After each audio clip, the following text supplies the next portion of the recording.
आप सब इस बात से वाकिफ हैं कि हम यहाँ पर जो सीरियल स्टार्ट की हुई है एप्पल ऑफ गोल्ड, सोने के सेब, और उसका जो आज का sermon होगा सफरिंग वर्ड्स, दुखों की बातें। तो बड़ी खूबसूरत बात है आज खुदा के कलाम में से बयान करने को। मैं ईमान रखता हूँ कि इन बातों की वजह से आप बड़ा जोर पालेंगे और जलाल को हासिल करेंगे, जलाल में दाखिल होंगे, क्योंकि हमारा लिए जो आखिरी मंजिल है वो जलाल के अंदर ही दाखिल होना है। तो मैं चाहूँगा मेरे साथ वाला निकालिए खुदावंद के कलाम में से। नया नामा है पहला पतरस पहला बाब उसकी 10वीं आयत खुदावंद के कलाम में से। इसी निजात की बाबत उन नबियों ने बड़ी तलाश और तहकीक की जिन्होंने उस फजल के बारे में जो तुम पर होने को था नबूवत की। 11वीं आयत सुनिए। उन्होंने इस बात की तहकीक की कि मसीह का रूह जो उनमें था बेशतर से मसीह के दुखों की और उनके बाद के जलाल की गवाही देता था, वो कौन से और कैसे वक्त की तरफ इशारा करता था। एक रेफरेंस मेरे साथ निकालिए ज़बूर खुदावंद के कलाम में से। ज़बूर 22 है, उसकी जो है वो 12वीं आयत। ज़बूर, बहुत से सांडों ने मुझे घेर लिया है, बसंत के जोरावर सांड मुझे घेरे हुए हैं, वो फाड़ने और गरजने वाले बब्बर की तरह मुझ पर अपना मुंह पसारे हुए हैं। मैं पानी की तरह बह गया, मेरी सब हड्डियां उखड़ गई, मेरा दिल मोम की मानद हो गया, वो मेरे सीना में पिघल गया। 15वीं आयत सुनिए। मेरी कुव्वत ठीकरों की मानद खुश्क हो गई और मेरी जबान मेरे तालू से चिपक गई। तूने मुझे मौत की खाक में मिला दिया। 16वीं आयत सुनिए। क्योंकि कुत्तों ने मुझे घेर लिया, बदकारों की ग्रोह मुझे घेरे हुए हैं, वो मेरे हाथ और मेरे पांव छेड़ते हैं, मैं अपनी सब हड्डियां गिन सकता हूं, वो मुझे तकते और घूरते हैं, वो मेरे कपड़े आपस में बांटते हैं और मेरी पोशाक पर कूड़ा डालते हैं। खुदावंद के पाक कलाम के पढ़े सुने जाने पर खुदावंद की बरकत हो। ताली सही बजनी चाहिए अगर खुदावंद शुक्र से बैठ जाए। सफरिंग वर्ड्स, दुखों की बातों के ताल्लुक से आज हम सीखेंगे।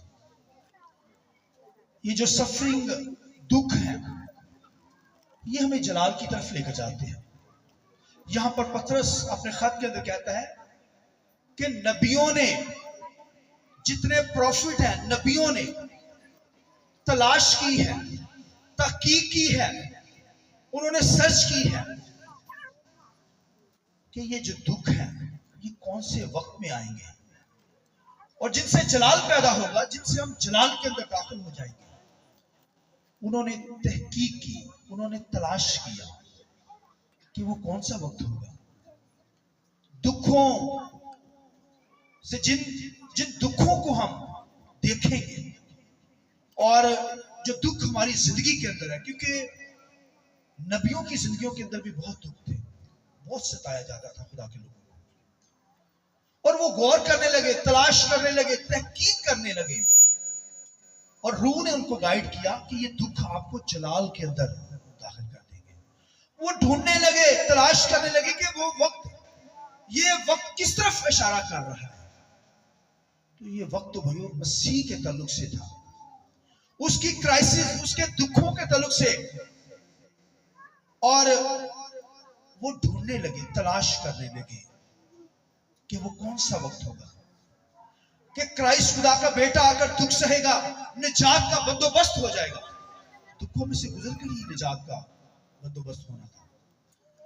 तो नबी जो थे, प्रॉफिट जो थे, खुदा के लोग, खुदा के सुरमा, रास्तबाज शख्स, वो तलाश करने लगे, ढूंढने लगे। और खुदावंद के कलाम में लिखा है कि क्योंकि मसीह से पहले 2 दौर गुजरे। पहला दौर शरीयत से पहले का दौर, पहला दौर था, उसमें शरीयत नहीं थी। फिर शरीयत का दौर आया, दूसरा दौर, तीसरा आखिरी जमाना। ये पलूस इसको हाईलाइट करता है।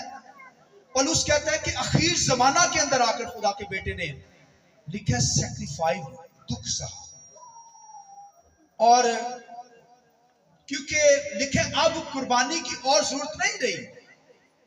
अगर मसीह को पहले दौर के अंदर आना होता, शरीयत से पहले के दौर के अंदर या शरीयत के दौर के अंदर, उसे बार बार मरना, दुख सहना पड़ता। तो लिखा है मसीह ने आखिर के अंदर, आखिर जमाना के अंदर दुख सा कुर्बान हुआ ताकि निजात का पूरा बंदोबस्त कंप्लीट हो जाए।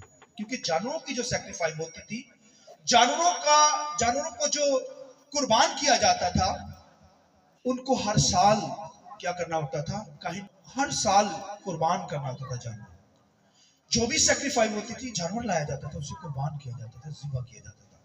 उसके खून को लेकर काहिन क्या करता था, अहद के संदूक के ऊपर मर्सी सीड और उसके ऊपर डालता था, और फिर कौम खुदावंद की इबादत कर पाती थी। क्योंकि गुनाह इस कदर था, बदी इस कदर थी, खुदा की वर्शिप छोड़कर लोग बुतों की वर्शिप, बाल की प्रस्तुत करने लगे।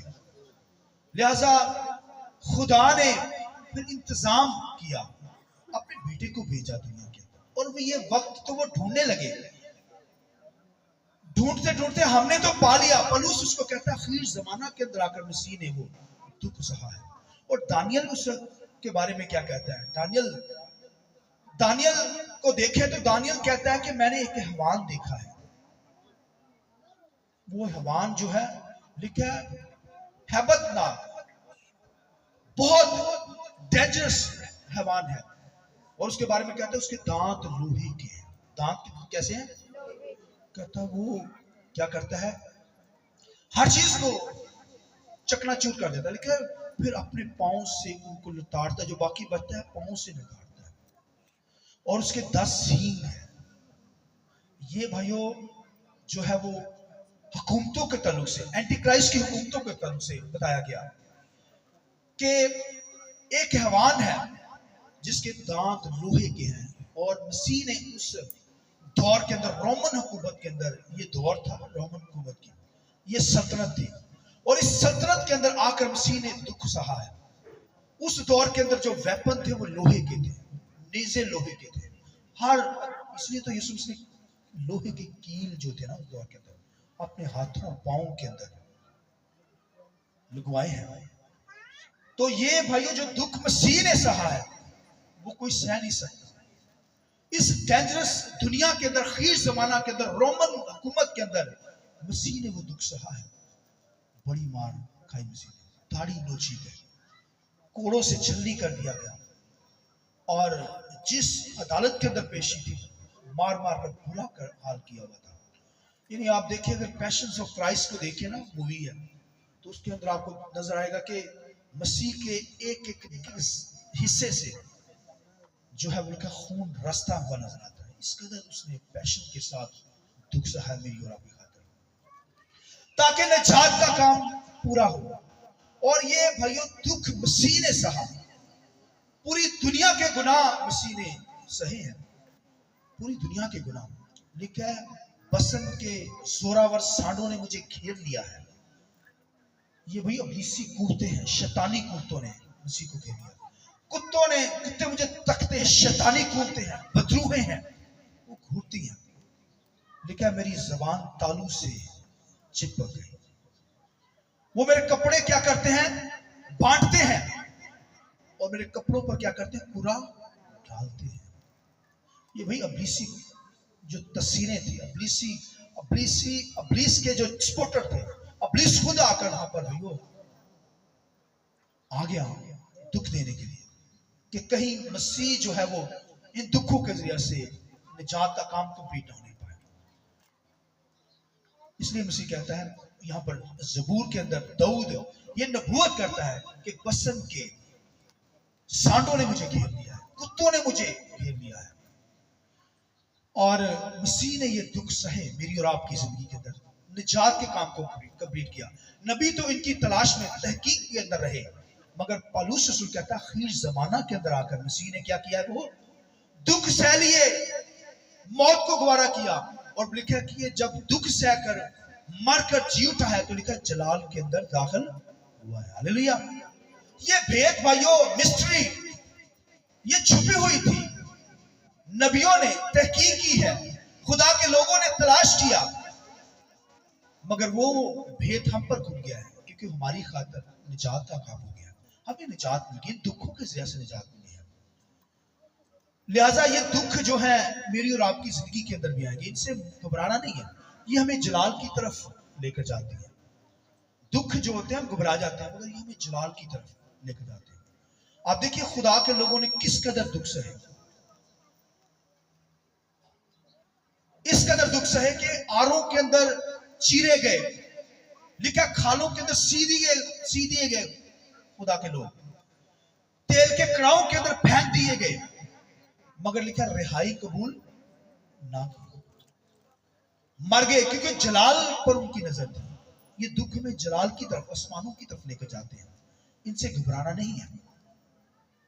वो बीज जो होता है ना, बीज जब जमीन में बोया जाता है वो पहले मरता है, उसकी डेथ, अगर आप देखें ना, बीज छोटा सा होता है, पहले जमीन में डाला जाता है, उसकी डेथ हो जाती है।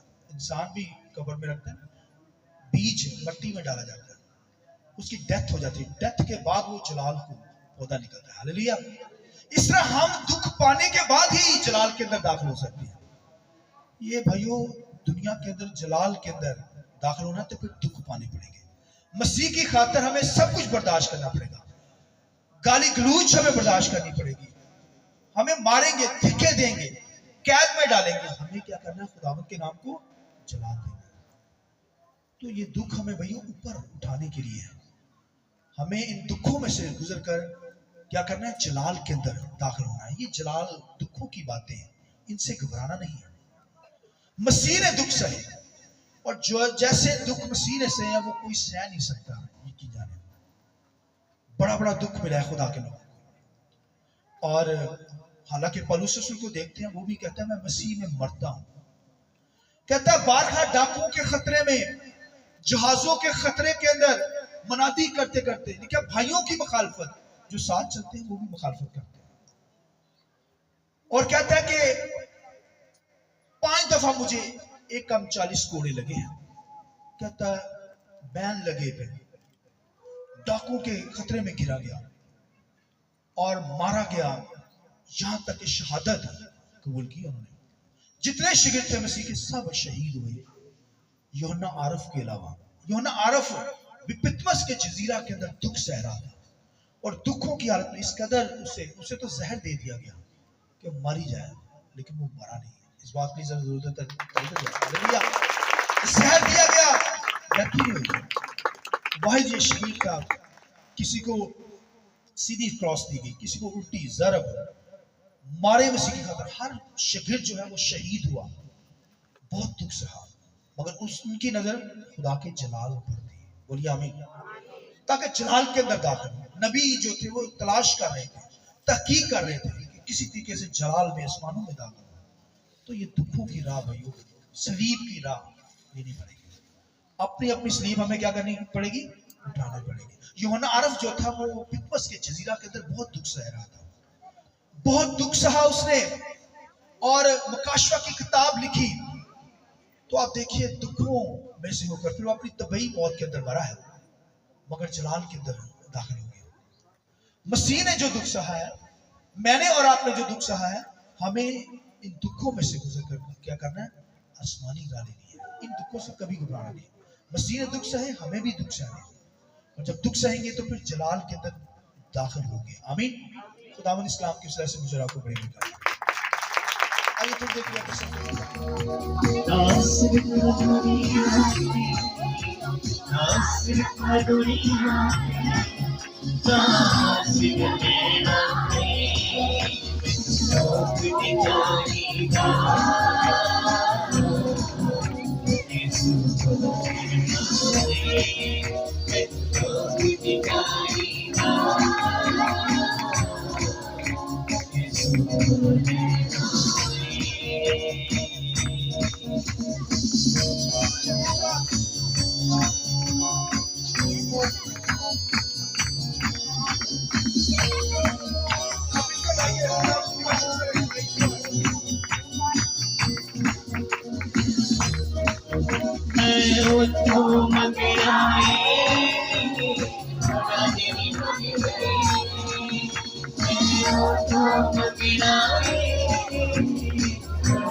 मेरा साथी है,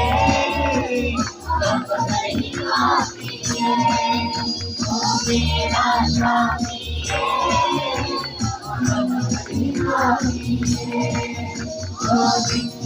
पाप